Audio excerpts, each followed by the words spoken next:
ആലപ്പുഴ പള്ളിപ്പുറത്ത് മൃതദേഹ അവശിഷ്ടങ്ങൾ കണ്ടെത്തിയ സംഭവത്തിൽ സ്ഥലമുടമ CM സെബാസ്റ്റ്യൻ കസ്റ്റഡിയിലായി.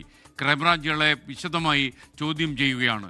ഏറ്റുമാനൂരിലെ ജൈനമ്മ, ആലപ്പുഴയിലെ ബിന്ദു തിരോധാന കേസുകൾ അന്വേഷിക്കുന്ന ക്രൈംബ്രാഞ്ച് സംഘമാണ് ഇയാളെ ഇപ്പോൾ ചോദ്യം ചെയ്യുന്നത്.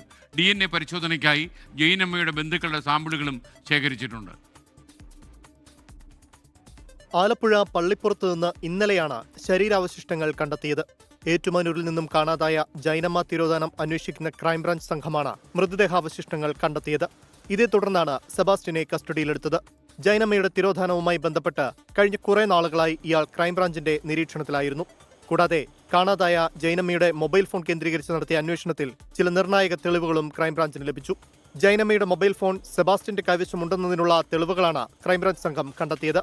കഴിഞ്ഞ ദിവസം ഈരാറ്റുപേട്ടയിലെ ഒരു കടയിൽ ചാർജ് ചെയ്യുന്നതിനായി സെബാസ്റ്റ്യൻ ജൈനമ്മയുടെ മൊബൈൽ ഫോൺ ഓണാക്കിയിരുന്നു. ഈ കടയിലെ CCTV ദൃശ്യങ്ങളും അന്വേഷണ സംഘത്തിന് കിട്ടി. തുടർന്നാണ് പള്ളിപ്പുറത്ത് വീട്ടിൽ പരിശോധന നടത്തിയത്. അന്വേഷണത്തോട് സെബാസ്റ്റ്യൻ പൂർണ്ണമായും സഹകരിക്കുന്നില്ല. മൃതദേഹം ആരുടേതെന്ന് തിരിച്ചറിയുകയാണ് അന്വേഷണത്തിൽ നിർണായകം.